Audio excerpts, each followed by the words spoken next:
fais des bêtises. Et les personnes que j'aime le plus le paient très cher.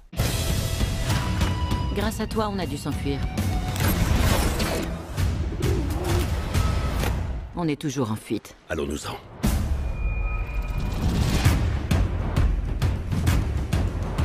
Well, the same as the first one. I never have done green screen, and it requires some serious acting because there's nothing there.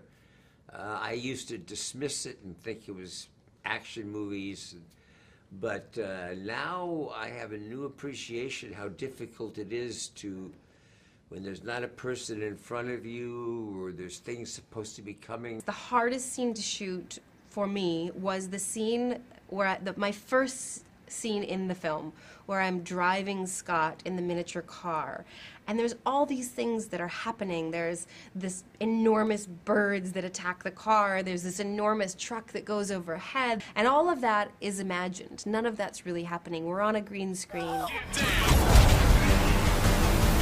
We rewrote the scene right before we did it. So I had a lot of words to say. And so I'm trying to not only remember, okay, there's the bird, and then there's the truck, and then there's the light, and then there's the turn, and then, but I'm trying to remember my words. So that was a really hard day. Salut!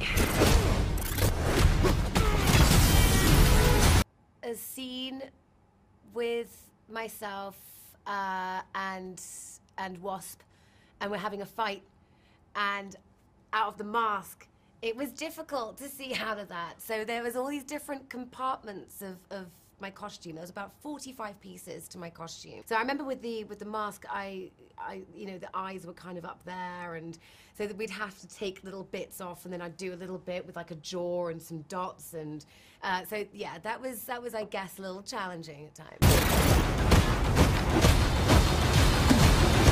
Technically, it was very challenging to be in a scene with Evangeline where I was this big and she was normal size.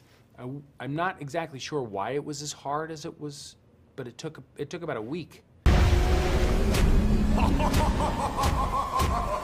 Ça y est, vous avez fini de vous comparer la taille? 19.